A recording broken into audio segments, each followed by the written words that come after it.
Well, hello everyone. Welcome back to Costume Co. It's a Monday night, and I am so delighted to have my guest tonight. Roger Christian is here with me. He was here a few years ago. Actually, we did Star Wars Day, and we had you on, and that was like the best day of my life. It was so incredible. But Roger, today we have you on to talk about Alien, and thank you so much for coming and taking the time. Not at all. It's great to be here again. And Alien is a lot of renewed interest now, which is good timing. Absolutely. And I had, as usual, like because many of you know I'm not very good technically, I sent Roger the wrong link. So I'm very grateful that he arrived and he's here. But for those of you who don't know him, as I mentioned, we had him on our Star Wars show. So Roger, he's actually an English decorator, production designer, and feature film director. And he has won an Academy Award for his work on the original Star Wars. A New Hope. I don't know if you call it A New Hope or if you just call the original Star Wars. We're kind of forced to, but I call it Yeah, Star Wars. you But start, yeah. yeah, And then also you were also nominated for an Academy Award for your work on Alien as well. I was. So, Yes, and additionally, Dollar Bottom is your second short film. You won an Academy Award for Best Dramatic Short Film on that. That was BAFTA, I believe. Was that correct? yes, that was Yeah. way back. It went out with Ordinary People. Oh my gosh, wow. Yeah, That's that was amazing. tied to it. That's how we got it out. Yeah. And you, of course, I mean, I think a lot of people are going to be surprised at all the things that you've done. In fact, I had someone today comment about how you worked with Duran Duran, I believe. Did you direct one of I their Yeah, projects? George Miller, the Mad Max director, who I knew, they asked him to do this election day, which was when Duran Duran did a special called Arcadia, and he couldn't do Ah, it. And he said, "Talk to Roger." So suddenly, I was in New York meeting the Duranis, and came up, and they wanted a club mix. It was an 8.5 minute video and a shorter one, and huge budget, and they couldn't go to England because they were on tax exile. So they said we have to go to Paris. How hard is that to go to Paris? We had an amazing studio and a five-day shoot. I had Linda Evangelista when she was completely unknown oh my gosh. And she's in it. Canadian. Yeah, and what's his name? Bruno. The now he's famous for being on the with Oh, Simon you're talking Cowell, a Borat? dancer. No, the dance Oh, and Bruno. God, I've forgotten his name. He was my choreographer. He was just Okay. brilliant. Yeah. Anyway, I'll text you his name. Oh, absolutely. My viewer will be very delighted that you talked about that, by the way, because he just Yeah. messaged me today about it. So, but anyway, I'm going to just pull up my questions. We have Roger for about an hour, so want to get through a lot of questions. But if you have questions for Roger, please leave them in the chat. And but Roger, for people who don't know what it is that you like, because you sort of wear many hats. Do you want to just give a little bit of a description, like what is an art director versus maybe what a production designer is, and because I know that you, depending on what the role you had, or second unit director, you had so many roles. But on Alien, you were the art director. So what was it Yes. that you did on Alien? So I was actually on Life of Brian, and Ridley started Alien, and he hired his production designer, Michael Seymour, who did all of his commercials for him. Michael was very talented, but he was nothing to do with science fiction. And Les Dilly, who partnered with me as an art director, was on, and Les was brilliant at getting things made. He wasn't ever on the creative side. And they built all these wooden corridors. They built the basic of it.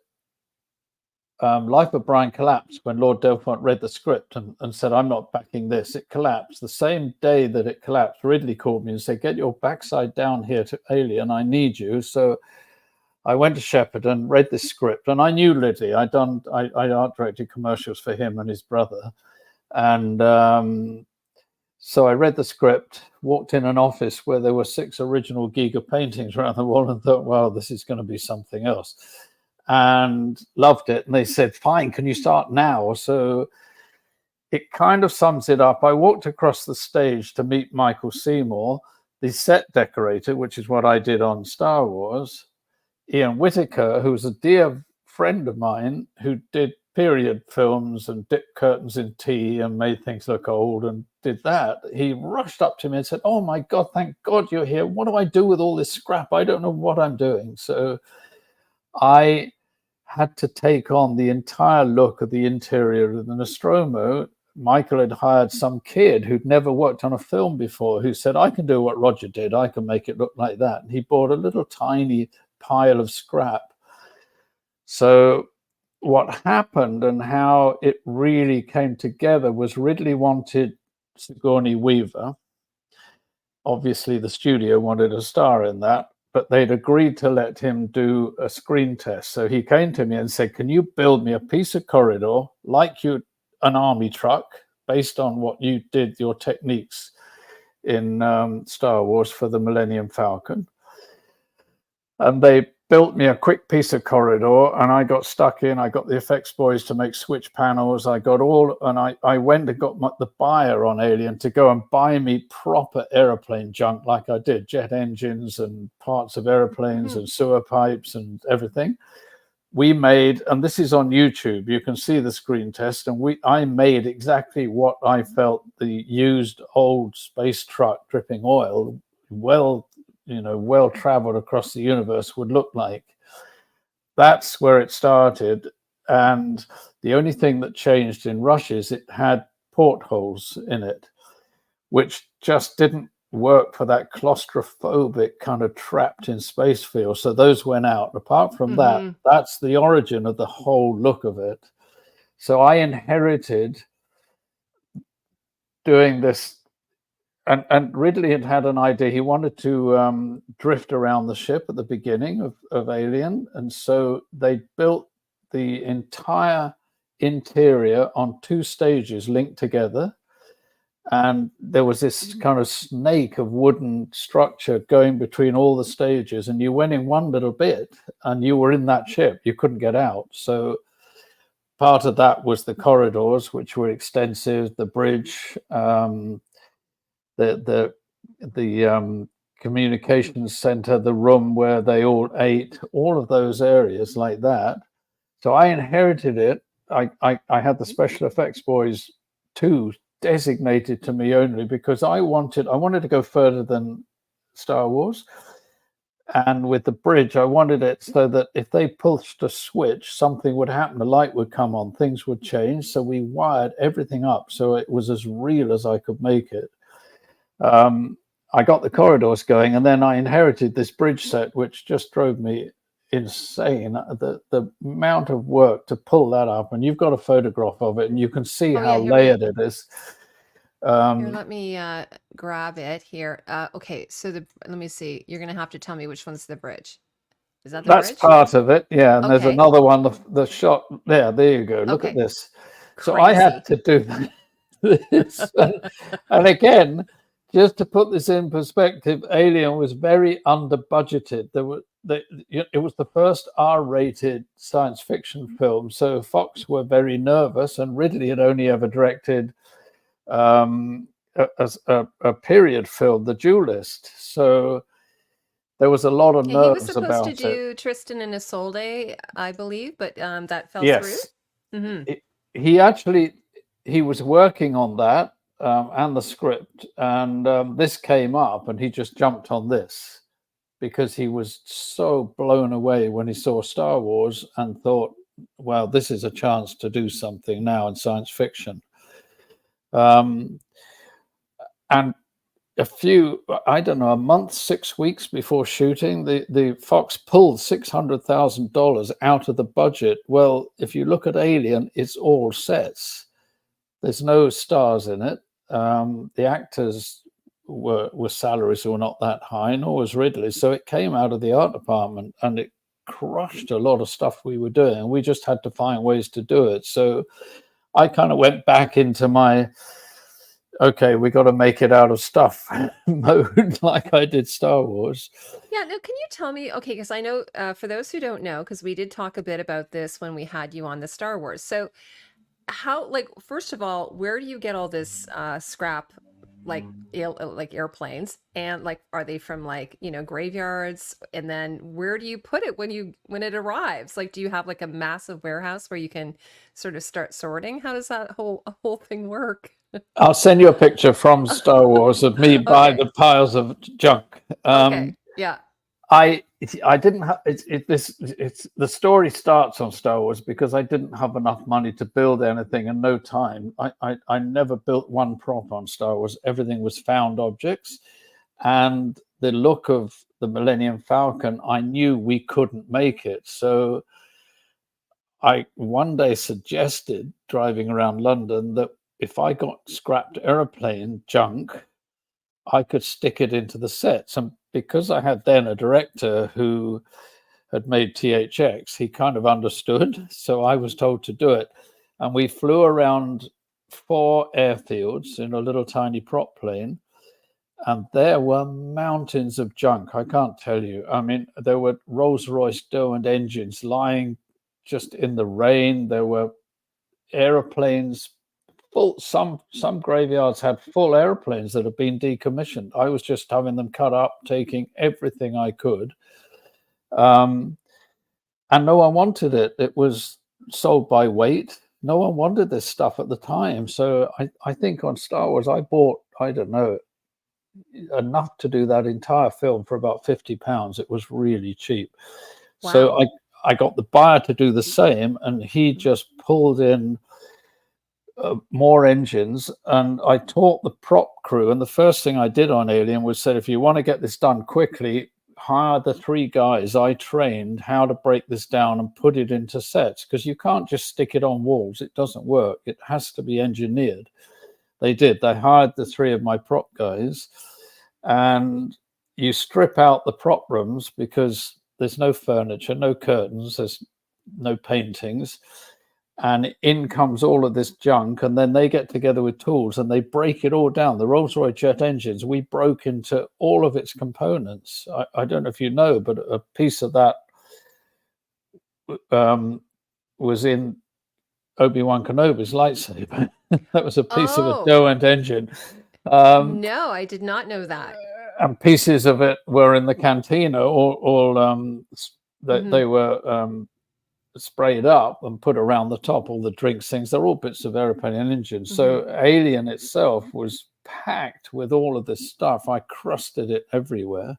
Hmm. Um, Sorry to interrupt you. No, were you working with the concepts of Ron Cobb, like the concept artist whose, work is brilliant. Did you have that sort of to go with? Like, where were you sort of getting your ideas from? um, I first of all, because really hard because of Star Wars, so I knew how to do it all, and I knew how to get drain pipes and all of that put it in. I immediately became friends with Rod Cobb. I mean, I just Hmm. already admired his work, and I could go to Ron all the time and say, like, we were doing the hold area, and I said, I need what would be the equivalent of a moonwalker that would go and drive around the planet. He would draw me one up, and not only that, he'd draw the engines, he'd say how much power, how it was driven, everything. He would go into details, and I would give that to the assistant, and they would take the scrap and as duplicate whatever they could out of his. And yeah, Ron was brilliant. I mean, with the bridge, it started much more like Star Trek, where there's people in armchairs looking out of windows, which I never believed. So this became a claustrophobic kind of working truck. And the bridge set went on for a long time, and it drove Michael Seymour nuts, because Ridley wanted to shoot the whole thing anamorphically, which is really the widescreen, and he wanted claustrophobia. So I think 6 times he said, bring the ceiling down, which is a huge endeavor when you're building sets. He brought it down and kept bringing it down until it went into the frame on the widescreen, which he was absolutely correct. I was Hmm. encouraging him all the time. Everyone else was complaining about the work, but it it it needed that kind of feeling about it. And so I'd been on submarines. Ridley, when I first arrived, there was a screening of Dr. Strangelove, And Ridley came out, looked at the designer. He said, "That's what I want. Make it like hair." Michael came straight up to me and said, "What on earth does he mean? Hair? Are we putting hair in the set?" And I said, "No, he means he wants everything covered in switches. You can't see a surface. It's covered like it would be hair, but it's switches and pipes." That was really the inspiration for the whole thing. Like you can see, yeah, exactly. So here you can see everything is just, it does, because it is a space truck, is that's sort of the Right. description they've given it, right? So when Yeah. you're in a truck, everything you've got all everything is kind of low and cramped. Yes, And exactly. So and if you and you look at, have pops of color though. You have little pops of color in there. well, those two in the front, the Hmm. lights, they're called redheads, which was Okay. film lighting. So I knew, well, they Ah, had those in the store. So I grabbed those and stuck yeah. those in, and they were already painted red, and that looked good. The helmet, I mocked up with my assistant, Roger Shaw, from Motorbike Helmets. That's one on the right. Hmm.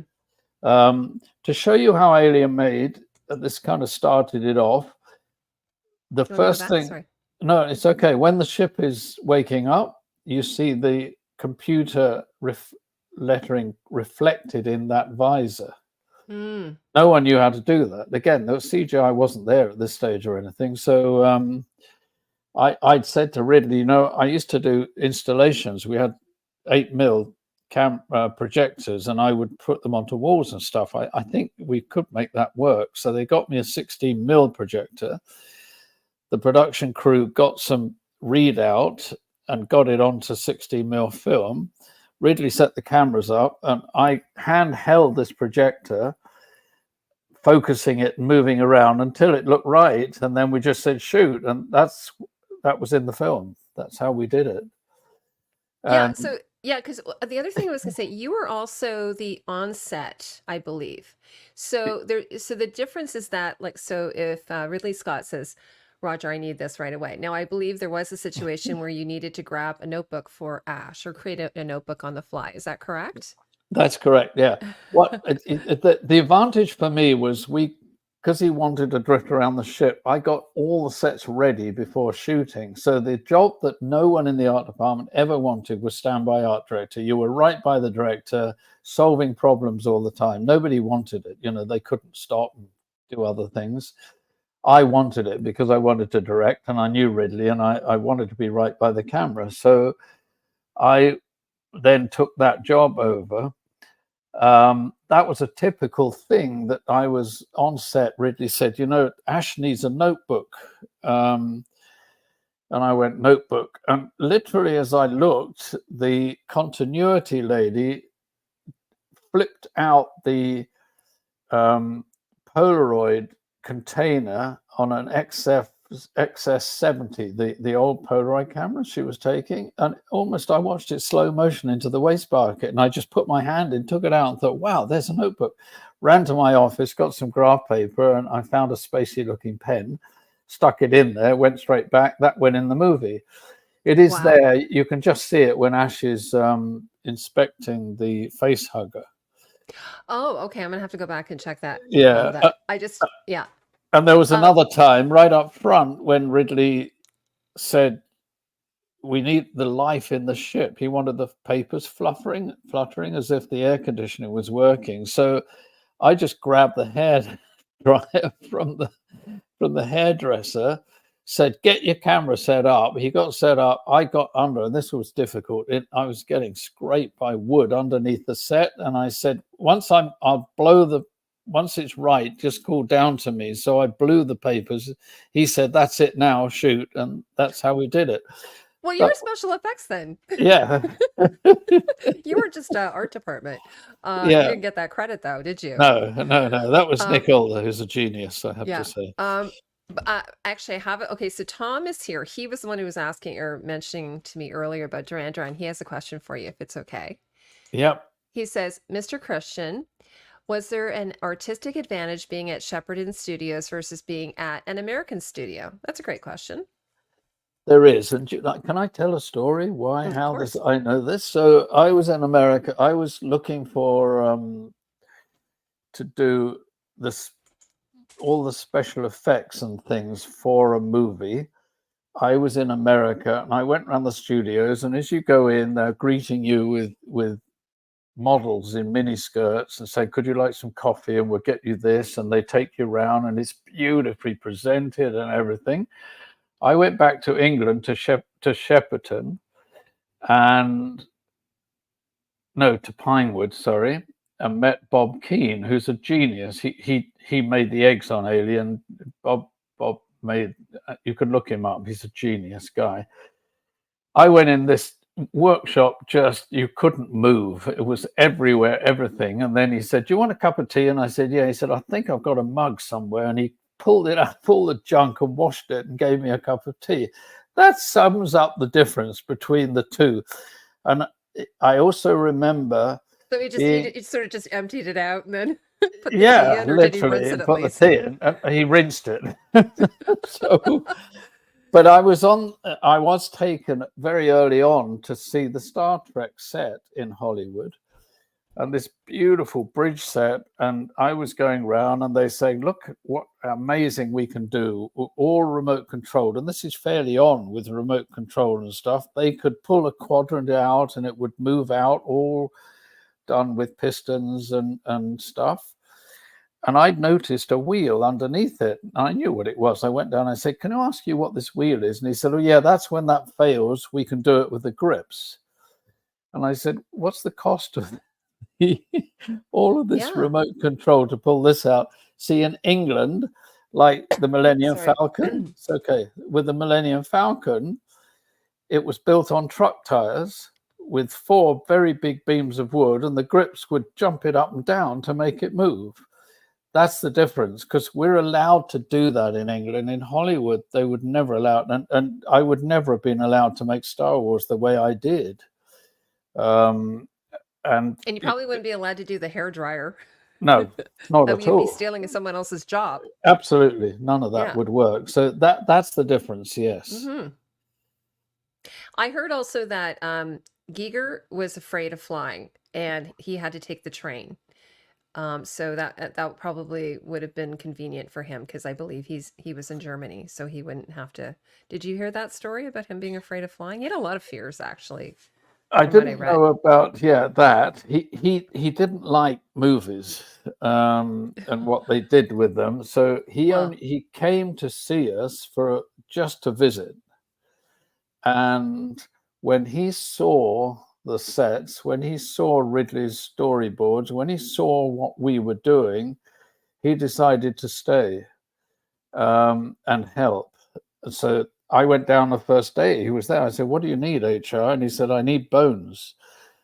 As a set decorator, I knew where to get safe bones, because bones you can get anthrax off, but they make them for medical and things. So I got him a truckload of bones.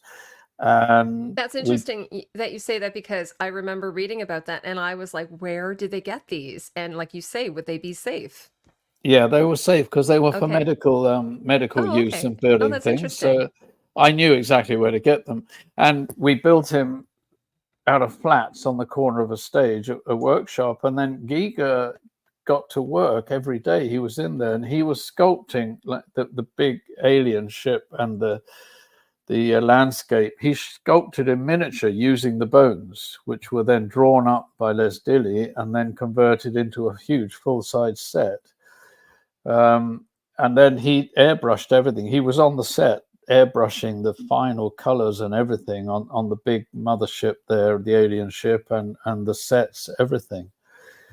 So very, very kind of dedicated, quiet. He had an Italian girlfriend who was the kind of fun factor beside him, who would converse with everybody. Well, Giga just got on with what he did.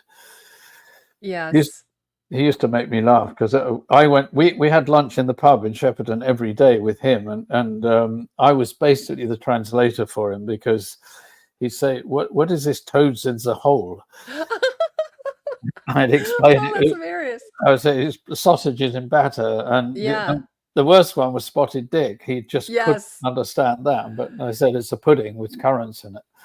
Yeah. Isn't that amazing? Yeah, So, but you also, I know you worked very long days, like 7 days a week, for long stretches of time. long. So, Yeah, So the only sort of, moment you got to sort of relax was when you got to go to the pub Yes, that for was lunch. like our quick lunch A was quick in there, lunch. and then at night, I don't remember much about ever finishing a meal. By the time I got home, Hmm. I remember I fell asleep eating Hmm. so many times. We were exhausted. It was a mammoth undertaking, you know, and things. I mean, the Fox. Peter Beale, who was in charge of the budgets and making sure it wasn't went over, he would come down and say, like the huge um the alien massive set, which was huge, where you have the pilot, that was cancelled, and then Ridley and Michael and all of us kept pleading, and Ridley said, you have to have it, we need scale in this thing, that's the only thing that gives scale. So in the end there was a compromise of building half of it, and the pilot was built on a round table and it could be turned 180 degrees, so Ridley could shoot the reverses without us building the whole back of the set. And another one, you know, this iconic scene of the waking up under the sleep chambers, that was gone, that was cancelled. And we had a Spanish art director friend of Les and I, he was over helping, and we said, Benjamin, can you do this somewhere in secret? So Nick Older had those cockpit pieces from, yeah, they were identical from old planes, and Oh, he had pistons left over. So in one of the sets, in secret, we built that set. that's God, crazy. I know. This is one of the questions. I mean, I did a review of the costumes, like John Mallow, his amazing, fantastic Yes. work on the show, and then I pondered, do you think a movie like this could be made nowadays? Because of the way the things that you had to do, you almost had to be clandestine. You had to be sort of secretive. You had the studio like on top of you, like it's almost like it's like one of those moments in time that you wouldn't be able to ever repeat again, and thank God we had it, otherwise we wouldn't be where we are now. I think so. I write about this in the book and also on the documentary I'm making, that it was a piece of time that just happened to kind of strike like destiny, that enabled Star Wars to be made, which actually enabled Alien to be made, and then triggered a lot of films from then on that were all made in the UK. But I don't think so. I mean, in the first week of shooting, there were at least 6 producers in chairs on the set. And I can only presume, because we got Academy Awards for Star Wars, I was sign of some kind of sci-fi royalty. They kept coming up to me and saying, why is he so slow? And I was going, this is the fastest director I've ever worked with. And I kept saying, have you seen rushes? They're just extraordinary what's coming out of this. And they were on Ridley's back all the time. On the 4th or 5th day, they sent the production manager down to tell him to hurry up and do something else. And Ridley just went off like a rocket. He put his foot through the set and yelled out an expletive and came down, but then just got on with the work. We were all beside him saying, screw them, Ridley, get on with what we're doing. So, Hmm. yes, in Hollywood, you'd be fired. That Oh, wouldn't, okay. yeah. That Wow. And like, cause a lot of the behind the scenes footage, a lot of it is around Dan O'Ban, and there's a lot of stress. There's a lot of stress between the different departments. What about your yes. department? Like, I mean, I know you had this young, sort of inexperienced young man who, or probably young, I'm saying young man, I'm not sure if he was, who thought he knew what to do, and you were like, no, let me show you, but he wasn't that willing to learn from you. So, did you want to talk a little bit about that, or did you have any stress in your area No, aside from the time and the budget and all that?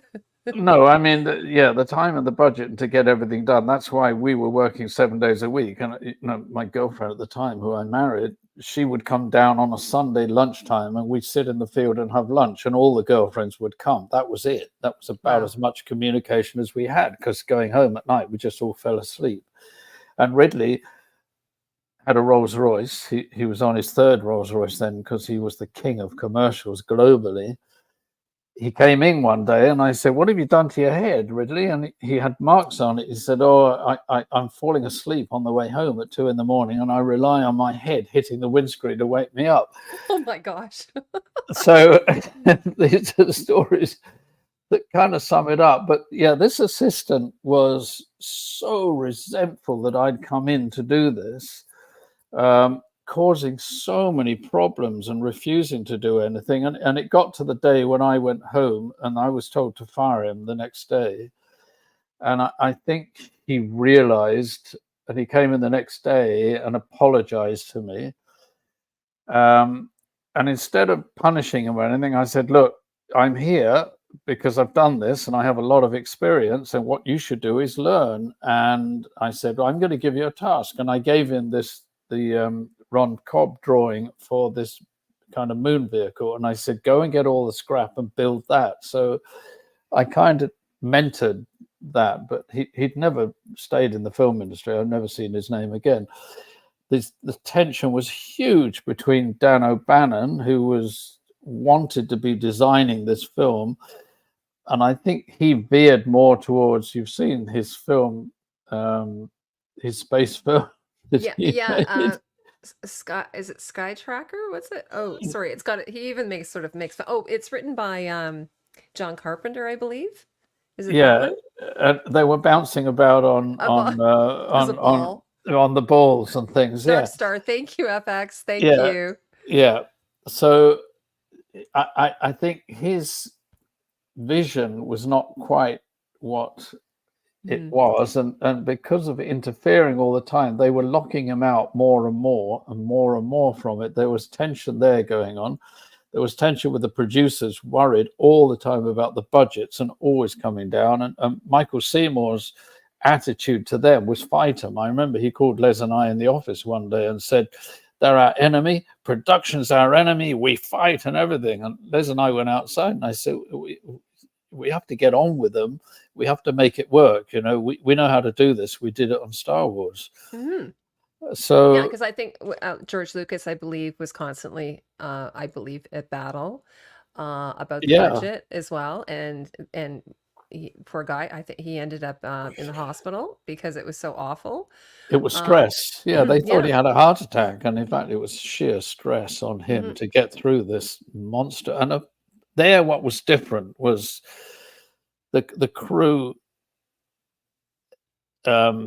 And one, it was science fiction, which had absolutely no credential at the time anywhere, so it was derided.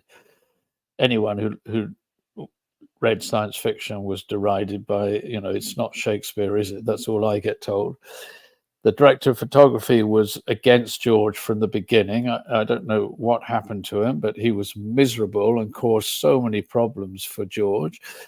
To give an example, when we spent 4 months with George, Les and I, and John Barry, the designer, and I'd made all the prototypes of all the weapons with George. When we went to the studio, when Fox finally agreed and gave the money at Christmas, they put all my guns and weapons, everything I'd laid out on a table, and this main crew all came in and looked at it. He picked up my Stormtroopers blaster, threw it at me and said, "This is crap. Don't you realize we're doing a big sci-fi movie for a Hollywood director?" and walked off to get me fired. This is the attitude at the time. Now, I stuck with George. We'd become friends with him, and I loved what I was doing. I'd always wanted to make this used universe, and Alien was like icing on the cake. To make this Nostromo was it was like a dream come true for me to make this thing. So I stuck with Ridley the whole time with it. And I think, at the end of the day, I teach this to anyone now. You've got to find your own vision. You've got to find your strength of purpose. You've got to kind of stick to it, especially when you're making your first films and doing stuff. And you have to serve the movie. If you're art directing or costume designing, you have to serve what the director is wanting. But in those days, there was no reference. There was a Ron Cobb, Ralph McQuarrie paintings that we had. Otherwise, there was nothing. You can't go to art museums, or there was no Google in those days. You had to buy books. I'm sure you remember. And there's nothing to reference. You have to make it up, everything. So you're on your own, really. And it was Absolutely. the same with Alien, because it was a very different kind of science fiction movie. And all praise to Ridley. I mean, his vision for that film, the storyboards, when you look at all the storyboards, there's the movie, and he filmed those storyboards, and his head, his eye is like a movie camera. He got the best out of everything. The crew, again, like if you look at the costumes, they weren't designed. They were old RAF suits and things, army suits, or RAF costumes that just looked right. They worked. Everything for those two movies, the difference to an audience, they believed what they were seeing, and it's for most things that we do, if you're a designer or a costume designer, if the audience isn't noticing it or questioning it, you've done your job well. It's interesting because I interviewed the costume designer for Alien Romulus, and I said to him, I was like, I can't recall some of the costumes, and I said, but maybe that's good. You did your job. I didn't really notice them, and I know when I first watched Alien, I didn't notice any of that. But of course, later going back and looking at it more with that lens, I did. Also your, amazing interiors. And it's kind of cool. How did you feel? Like, I had this as a question for you when you first went to see it, but also that super long shot at the beginning that basically, like, the Nostromo is a character itself. And that must have been just the most amazing feeling in the world. How did you feel when you first saw the movie? It was, yeah. And especially because being the standby, Ridley, I would say 75 to 80% of that film was filmed with Ridley with a Panavision camera on his shoulder. They weren't the lightweight ones in those days. He's strong, Ridley. And he was running down those corridors with the first AD on one side, me on the other, the grip behind, and we had to keep pushing his head down because he was about to hit the beams, So all of that was in my memory going, whoa. But when I saw it, I just thought, yeah, this is the space version of the Mary Celeste, the abandoned kind of vessel that's left, but it's alive, and it just set the tone beautifully, and it looked amazing what I was watching. I think you mentioned that in your book. And speaking of your book, I'm just going to plug it right now because Roger has a book called The Cinema Alchemist. I have actually a Kindle version of it that you can buy on Amazon, but there's also a hardcover, and there's a new edition that has a foreword by George Lucas. How amazing is that?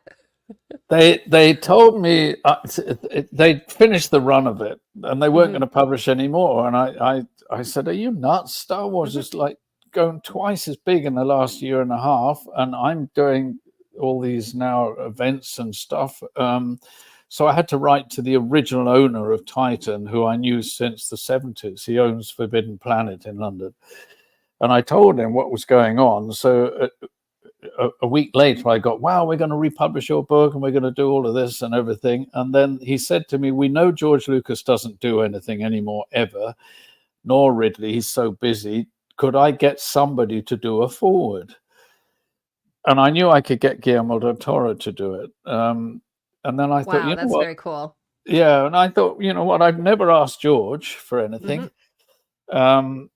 So I asked him, and they said, can you give him 3 weeks? He really wants to do this for you. And it's a most beautiful forward. And it just shows you who George is and the kind of grateful thanks that only John Barry and myself really stood by him to make that film. And then, as you've mentioned, I then was chosen to do second unit director for Return of the Jedi, and with Phantom Menace, it was basically two crews the same level making the film side by side, because it was a 20-something week shoot, and we did it in 12 weeks with two crews shooting it. So I have a considerable history with him, and I've never kind of denigrated Star Wars. I've always been positive about it. So, and George gave me a piece of blurb. So now my book's got George on the cover, Yay. which means I'm now endorsed by God. Yeah.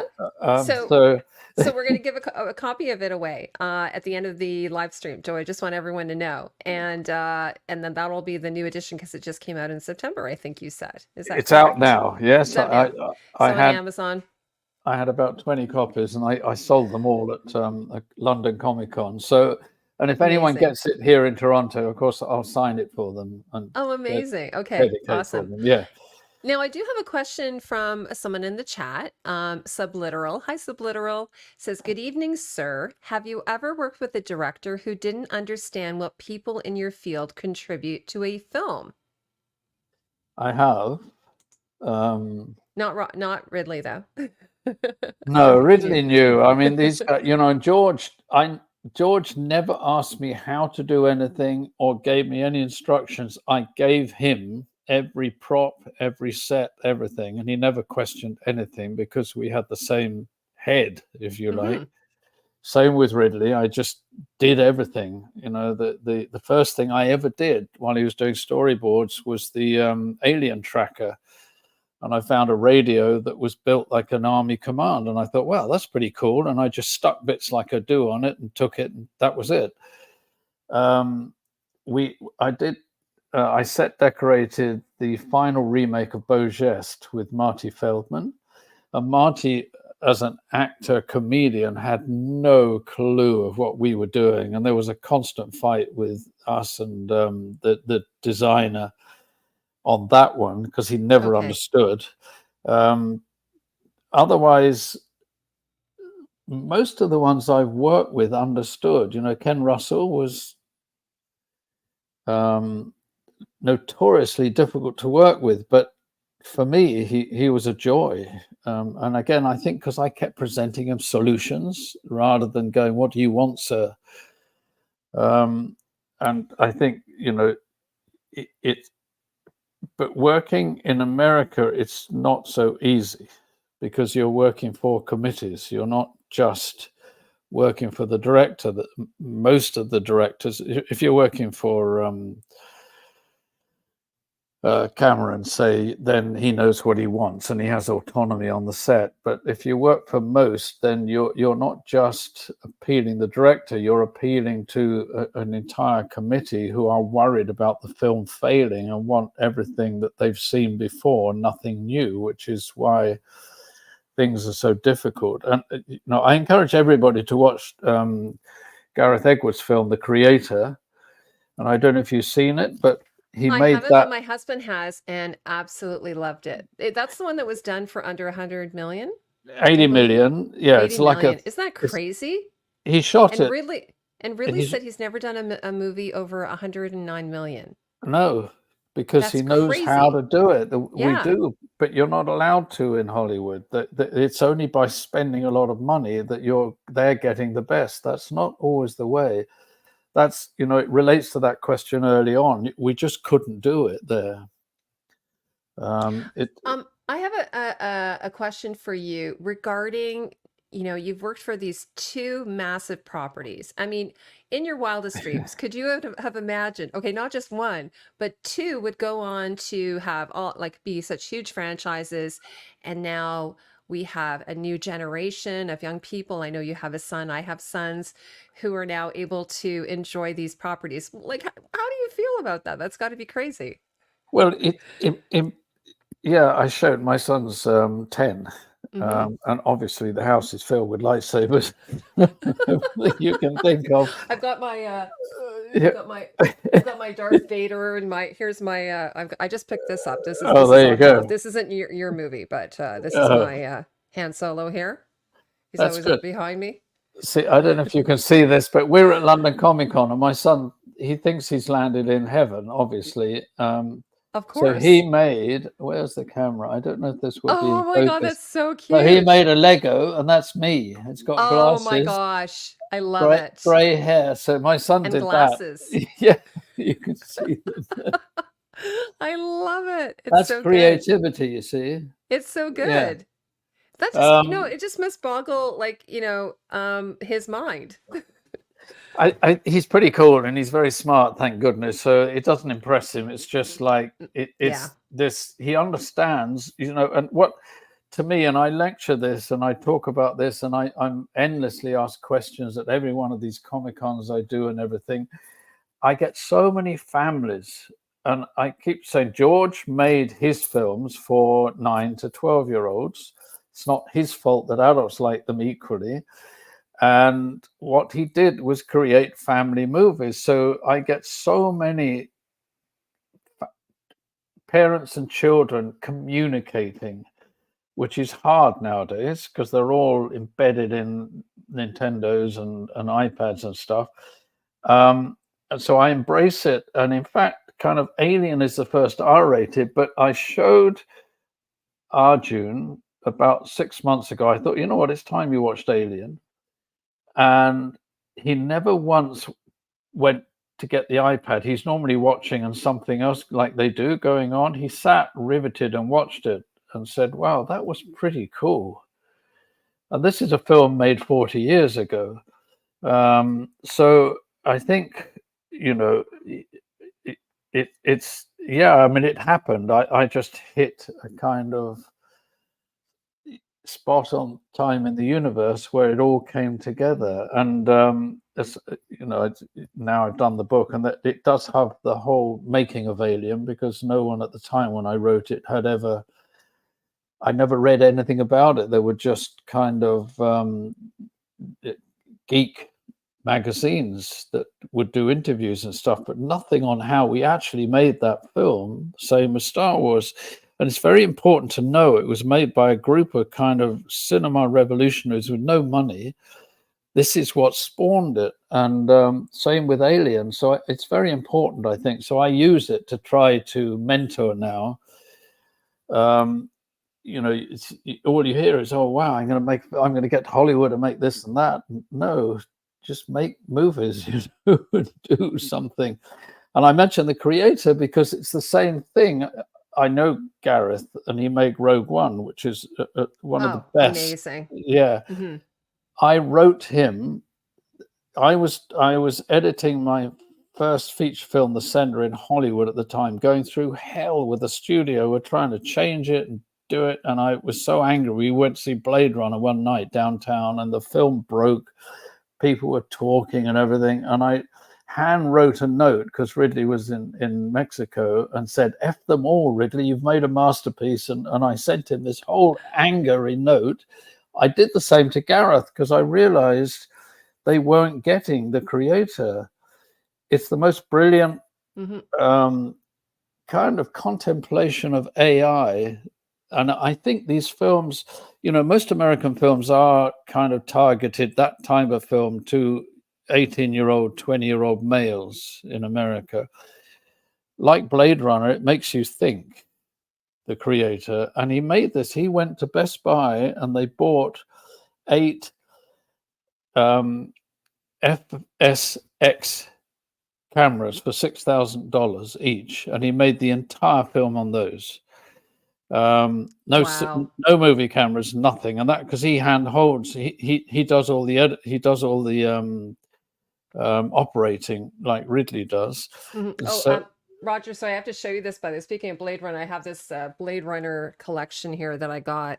oh, It's a brilliant. 5-disc set. And Wow. I didn't tell you this, but my husband and I, when we met, our favorite movie is Blade Runner. Like, we didn't know that about each other. And then when we went on a Really? date, I said, what's your favorite movie? And he's like, it's Blade Runner. And I'm like, Wow. that's my favorite movie. So yeah, we Really? bought this for each other.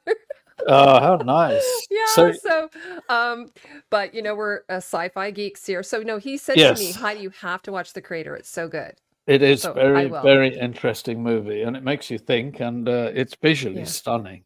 Yeah, and by the way, speaking of like, Star Wars for for young people versus Star Wars for adults, Andor is very adult, my favorite of the series. I just absolutely love it. Like, I don't know if Yeah, you've seen it. yeah. I've watched all of these, and Dave Filoni, God bless him, has Mm. brought back what we did in The Mandalorian and Andor. Those are the Oh two yeah. that he was able to put his stamp on and really control. And he's brought back that whole kind of world that George created. I was going to tell you because I had the team, I had the costume designer, assistant costume designer, and the concept artist on from Alien Romulus, and I said, okay, did you purposely do Easter eggs in the movie? And they said, yes, we did a lot of homage to the original. All of the team, they had been very young when the movie originally came out, and they weren't allowed to watch it, but went on to watch it later. And so they, of course, were all big fans of the property. And like for instance, the drinking bird, Yes, whose I saw idea was that. the drinking bird, by the way? Do you Actually, that was, recall? yeah, no, that was Ridley's, and they all mocked him and laughed. The designer said, "We can't do that." I went and got one and put it in there. I thought, what a good Yeah, idea! It's perpetual motion. absolutely. Yeah. And so and because I remember those as a kid. I remember seeing those as a kid, like just in novelty shops and things like that.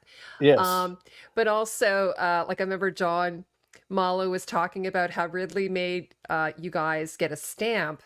It was the Wayland. It wasn't Wayland. It was Wait, Wayland Utani. Wayland Yutani.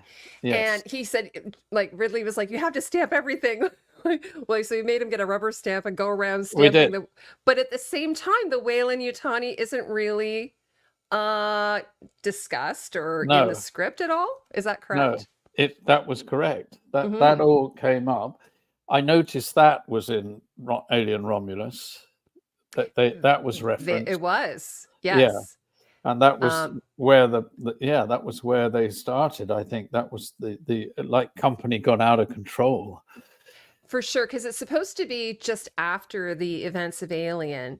Right. And what the team told me is the idea is that you could watch that movie without ever seeing another Alien movie. Like if you that was your first introduction, you could then go back and watch Alien, where it all Yes. started.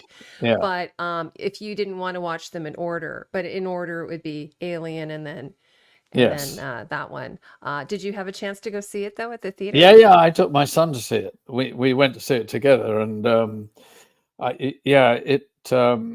I was so relieved when I came out. I thought, well, somebody understands, And then I didn't know that Ash was in it.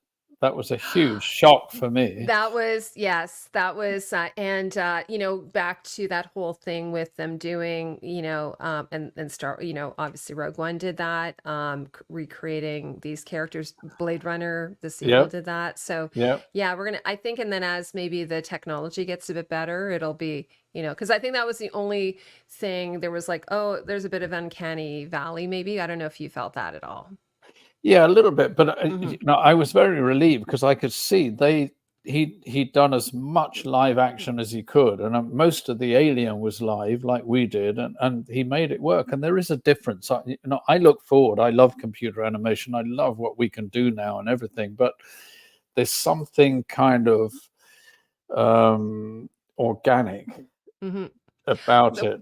The one thing that I loved because that I really enjoyed, my husband and I went to see it, is the scene where I don't want to do spoilers, but just the fact that they're able to like they're like, well, if you shoot an alien, then it'll bleed, the blood is acidic and it will go through the hull and everything. But the way that they did that, I thought was so clever.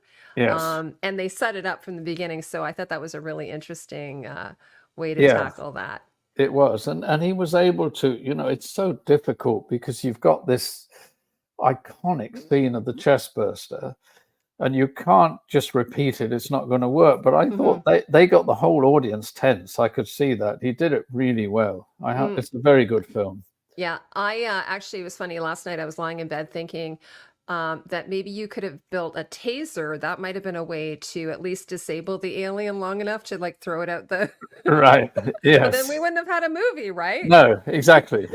By the way, did you do the flamethrowers? I think I read that Yes. you. And those look like they were super dangerous. They were, but that's Nick Older, the special effects. Unlike the one we had on Star Wars, Nick Yeah. is a genius. So I made a gun that we used in the screen test. We thought we'd give her a gun, so I got Nick and we got guns and we made one up like I did on Star Wars. And then this one, he had the kind of flamethrower, and we dressed it up to be like a Roger Christian weapon. So. And that was dangerous. Yeah, I mean, Ridley was really getting fried. I mean, crawling down those corridors on the first one, and it would shoot flame like that. Nick. Wait, and you're in this enclosed space as well, like because Yeah, you're and so if I mean, assuming you had fire extinguishers around, hopefully.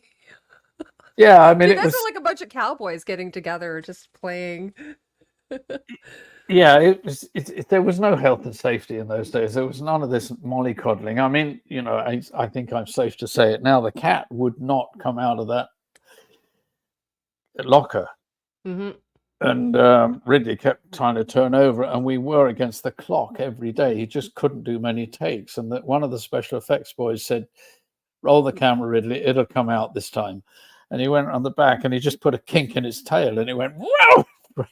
Oh, okay. Yeah. Yeah. Sometimes So, you have to so sometimes do. Yeah, there was no animal safety cruelty. I thought you were going to no, say you use tuna because I know no, that's what they no, do in commercials. They use tuna to get the cats out. no. This thing wouldn't move. So, and Wow. that there are nightmare cats to work Oh, with. yeah, They for never sure. You do don't all work with right. animals, No, dog, Jonesy. dogs can work.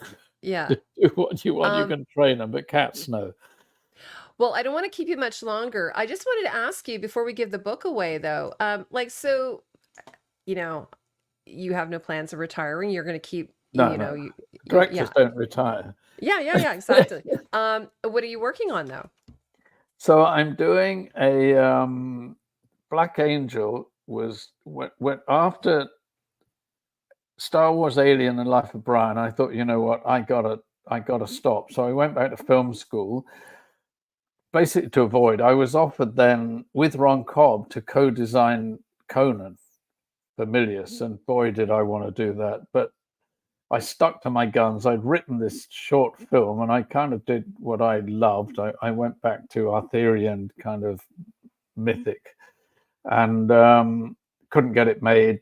It by accident it went to George Lucas through the head of Fox because they decided to make a movie to go out with Star Wars, and there was a £25,000 government budget to do that if a producer would tie it to their film going out. George read mine and said, "That's it. Forget all these other scripts that you've been sent. Let Roger go and do it." So that film kind of, the negative got lost, and then it got revived about 7 or 8 years ago, and it went viral on the internet. So I was asked in London. I'd been developing that as a feature since, and that now we are on the verge. Everything I've got, John Rhys Davies, Checky Cario, and Wow. Are you crowdfunding? Like, how are you? no. We have. I've tried different avenues. I'm Mhm. trying to make it independently. It's very low budget, set in Morocco, like we made Star Wars. When it was released, the restored version, I did a Q&A in Scotland. It was shown at the Glasgow Film Festival. And in the Q&A afterwards, a woman stood up in the audience and said, "Can I say something?" And we said, yeah. What is it? And she said, "I was the original producer of Game of Thrones. The pilot was made in Scotland, and your film was hugely influential on the look and everything. And it was made around similar locations." So after that, I realized I couldn't do what I did again. So I had an original part of the story set in the Hotland, so I went back to what we did on Star Wars, and I've made a kind of epic spaghetti, ancient epic out of it. And I have $10 million worth of sets in Morocco that I have access to and use, and I'm going to make a huge movie for a very limited price. Tony Noble's in it. Toby Kebbell is in it as well. So I've got a fantastic cast all set by, Mhm. and that's enough for an independent movie. So the money is all it's all tied up, but we're waiting for it to go into the bank, which is an endless wait.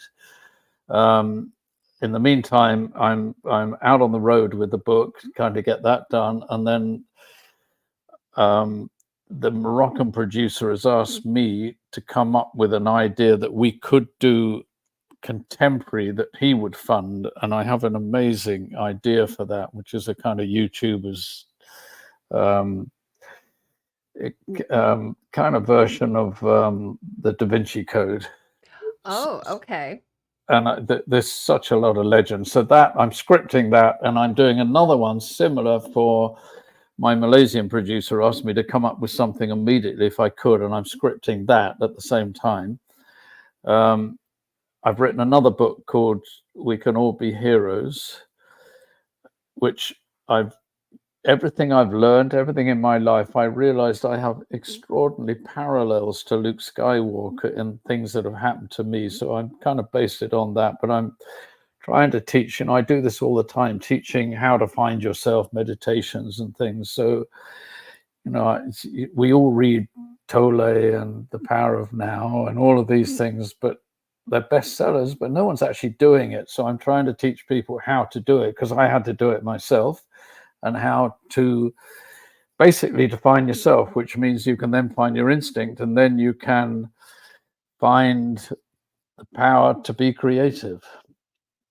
I remember you're such an inspiration to young people, and I know you enjoy mentoring people. So I do. I love it. We're so fortunate to have you.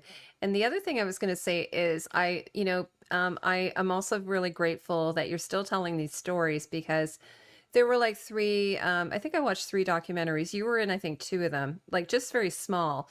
But we got a lot of the other stories, but we're not getting some of these smaller stories, which I really appreciate hearing. Because my friend, sorry, go ahead. Well, that's how Cinema Alchemist came about. Yeah. David West Reynolds, whose own story is a one to tell, but he's a Star Wars geek and he's an archaeologist, and he one day thought these Star Wars sets and locations should be part of history. Everything was junked at the end of the first Star Wars. No one believed in this film, so no one knew where we shot anything. It was all destroyed. And he was taken, well, he then on his own money went and filmed everything. He matched the scenes from the film to the locations, being an archaeologist. He found every location, every camera angle.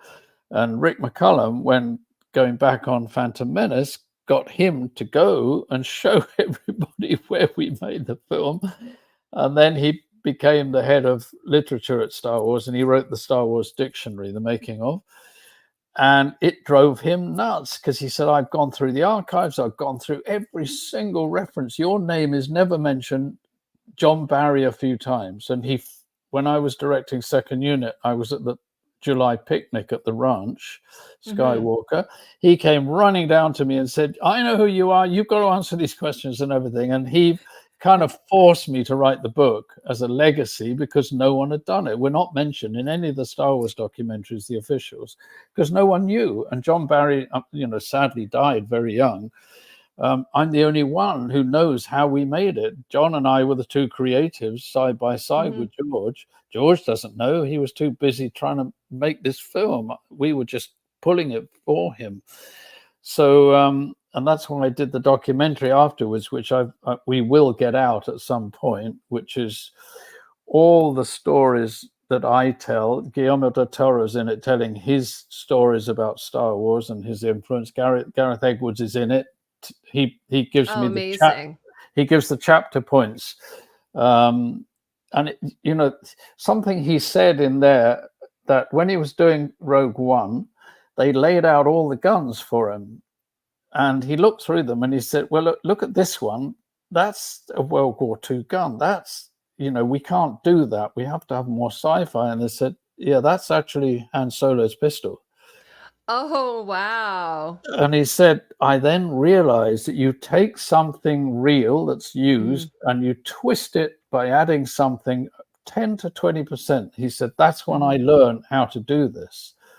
And that's the kind of history. So all of these things are important for people to know and to learn. And, and to inspire, because kids now see Star Wars. These are massive TV series, huge Hollywood movies and everything. But it started with a group of kind of broke cinema revolutionaries with no money. And it's I love important. that. It's a legacy. And this Star Wars in particular will be studied in the future in universities, everything, as will Alien. They've both become icons of their genres. They've had so much influence on the world. So I thought it was important. So I put all of that, and the making of Black Angel, the John Rinsler, when he edited it, said you have to include this. This is a masterclass on how to make a short film with no money. So I enjoy it. I love it, and I have to go on making movies. It's time I made one in Toronto. I've just never had the opportunity here to make one. And Guillermo's here, I believe. I He think has a he's just studio. finished. Yeah, Yeah. I think he's just finished. One Frankenstein. of my college friends, she actually runs one of his studios. It's like, how did you end up running Guillermo del Toro's studio? Really? Yeah, she does. She's like, we did theater together, and she started in stage management, and now she's running one of his studios. Fantastic. But I love it Wonderful. because he shoots a lot of his movies here. So maybe you'll Yeah. shoot a movie here. Yeah. Well, he lives here half the time. He has Hmm. houses here. So he He loves it likes here. it. Yeah, he does. And again, it gives him that freedom. When it's typical. I think we're both the same mindset, same as George, because you never read anything about George. And when I went to interview him for Galaxy Built on Hope, the documentary, he just said, look, there's nowhere to do this because of COVID, and they're restricting and everything. Can you meet me outside the Netflix stage, you and a camera, and that's it. So I got one cameraman who did the sound, and him and I held the mic for him when he was doing his takes. Wow. He held it for me when I was talking to him, asking questions. He arrived driven himself in his truck, and that was it. There was no assistance, no I big love that. stuff. And that's Guillermo. And I Yeah. think he appreciates he can do that here. There isn't this like circus. Yeah, absolutely. Well, I want to thank you so much for taking the time. We're going to give away a copy of the book. So what I'm thinking of is, how about I'll ask a trivia question, and whoever gets the answer correct will win a copy of Roger's book, which I will send to you directly from Amazon. And then if you're in Toronto, maybe we can get Roger to sign it for you. But Yes. uh, I can and show you it. it will have a foreword by George Lucas, which is awesome. Oh, do you have a copy of it?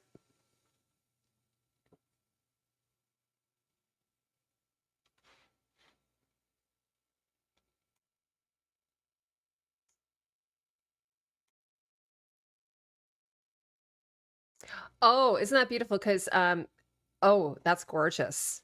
So does that have a what do they call a dust cover?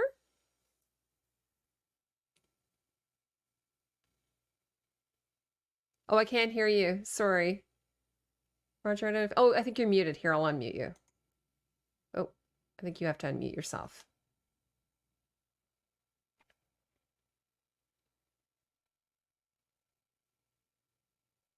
Mute. There, Oh, now there you you go. can hear. Yes. So yeah, if I can avoid the light. So it's now on the cover Yes. with No, a no, I was forward asking, do by you have a George. dust cover? Is that a dust cover, or is it just a No, nice glossy cover? no, that's the cover. That's it. Mm-hmm. It's Sorry, beautiful. there's a huge That's reflection. okay. I know where it's coming from, but I'm very proud, and it's now endorsed by George, which Yeah, is he never does it for anybody. that's So amazing. I, Disney can't touch me now. Yeah, exactly. And Okay, so I'm doing, this is out, and in October we finally decided I'd become friends with Star Wars Theory. I don't know if you follow him. no, I will follow. Are they on YouTube? He's the number one. He's got 3.5 million followers. Oh my gosh. He's the official Star Wars. He is a complete Star Wars knowledge of everything, and he says what every fan thinks. He's quite brutal against some of the things of Disney and everything, but he decided a year ago that all these lightsabers being made, he really wanted to do really good ones. So he launched his own series of lightsabers, which are beautiful and selling like hotcakes. So he and I've decided now I can do the Roger Christian Origin lightsaber. So unlike my handle that never worked, now it's got sounds and everything, and they've designed it. It's now going to come out, and it's actually Luke's very original saber. That's so cool. So I'm working on that, and a couple more that we're going to do. So I'm very busy, but I'm trying to now put these things into motion because I think the time has now come. No, absolutely. And I think, like I said, I think it's really important to have a lot of this documented. I was saying that Yes. to my friend Pat earlier, who's a huge, Alien fan, and he was actually reading his Giger book the other day. He's got a beautiful Giger book, and talking about his time on Alien. And so I said, yeah, no, I just feel it's like, some of the we've lost some of the cast. John Yes. Malo's gone, and so I think it's really important to have these stories told. So I'm so appreciative of you taking the time to do this. Not So at all. I have to come up with a question though. Roger, do you have Yes. a question that we can ask somebody, maybe something we talked about that they would have to answer? Would Sorry, I'm this putting be you on the spot. for, should we put it for Alien? Yeah, for Um, Alien, sure. oh God, what am I How gonna? about something like, what was the year that Alien was released? Would that be a good one? That's Or is that okay. too easy? That might be fairly easy to look up. Um, The original Alien. What what was the year? Okay, so that's the question to win a copy of Roger's book. What was the okay. year the original Alien came out in theaters? By the way, Roger, while we're waiting on that, where did you see the original Alien? We watched it in England. They were always at the Dominion Theatre in um, it was in Charing Cross Road. That's where we first saw Star Wars, and then in there and in the Fox screening room as well, which had a beautiful screening room in Soho Square. I saw them there. I think first in the Dominion Theatre. But seeing with an audience must have been amazing. It was. It was Yeah. just and Oh, I tend to forget what I did. I just tend yeah. to watch movies, and I've trained myself to do that. Then I go back afterwards and go, "How did they do that?" But Yeah, you want to let yourself get immersed in the story and everything, but then later you want to go back and do a yeah, and the only thing I knew was waiting for the chest burster, and the audience were just like Oh my horrified. God. The American audiences, apparently people were passing out They were throwing and up. throwing up in the aisles and stuff, like, Yeah. and the lines were going around, down the street and around the corner. And so we have a winner. We have Tom Baker, who guessed Oh, 1979. And Tom, I'm so happy you won because Tom is a huge fan of yours, and he was the one who was asking me about the Duran Duran and all everything. right. So, and I was reading Roger's book this weekend, so I think you'll really enjoy it. I didn't get to see the forward because I have the older edition. Right. The But forward's anyway, very nice from George, and David West Reynolds wrote a yeah. forward. I rewrote my forward and the Who was the introduction. second forward done by? David West Reynolds. So he explains how this all came about, finding me and how the stories and all of that. That's a very That's nice very thing. cool. The Duran Tom, Duran, by the way, it's called Election Day. It's on YouTube, oh, I'm going to find it. and the eight Uh, and a half minute version is there, which is huge. with Linda Evangelista, Yep, she's in the it. before she was a big Yeah, before. And supermodel. I remember him, the choreographer Bruno, saying to me, "Look at this woman, this face. She's going to be a huge star, Roger," because he speaks like that. He was very By the Italian. way, Natural says, is it Bruno Tonioli? Is Yes, that? Oh, exactly. thanks, Natural. My audience is always so Well smart. done. Yes, Bruno Tonioli. So he was right at the beginning of Hmm. his career. So yeah, he's gone on to be huge now. But he was so helpful to me. Tom, so make sure you send me a message, and I'll get your address and I will send that out to you. Yeah, and then Um, you can get it to me and I'll sign it. Is he here in Yay. Toronto? I don't know. Tom, where are you? I'll see where he lives. So Roger, thank you so much. So you have a lot of stuff on the go, and I know you're going to some of the cons. I saw you at Fan Expo, which was awesome, by the way, to meet you in person. Yeah. And I hope you had a good weekend. You had a lot of Yeah. people stop by. Oh, he's in Belgium.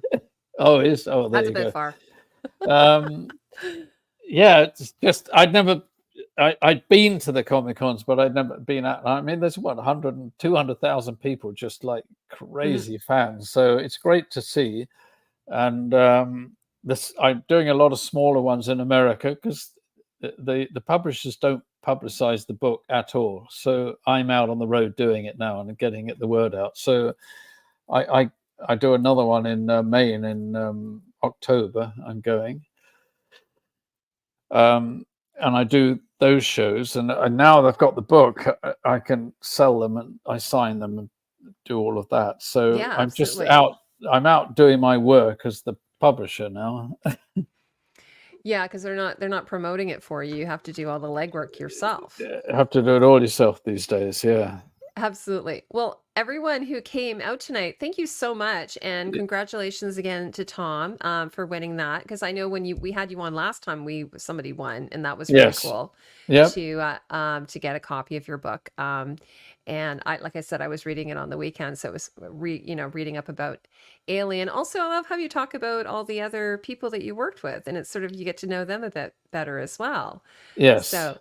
And because like John Mallow, like he hardly ever did any interviews. So No. I always love hearing your stories about John. And yeah, sadly, and he is in Galaxy Britain Built. He managed to get him with severe dementia and everything, yeah. and they managed to keep him on track. And he's got and he had his book of all the paintings and drawings and all the inspiration. He managed to get those into the interview, so he at least got him. We have record of him, so which is really good. And his sketches, and a lot of them, I always rely on this. They go up to auction, and they always take great pictures. So I'm always like combing the internet for all of his designs and drawings and things like that. So anyway, I kept you so long. Thank you so much. Okay. If I want to go have dinner and spend time with your family and everything. I got to feed the child. I do too. I have to go feed my children. Yeah, and the dog. They understand. And the dog, yes. The dog is the worst one. It's like waiting for me outside the door. Well, anyways, thanks everyone for spending a Monday night with us. It was really fun. Yeah, good to meet Roger. You all. And you. Bye. Hope we can keep in touch. Bye, everybody. Yeah, we will. Bye. Okay, take care. Bye now. Bye.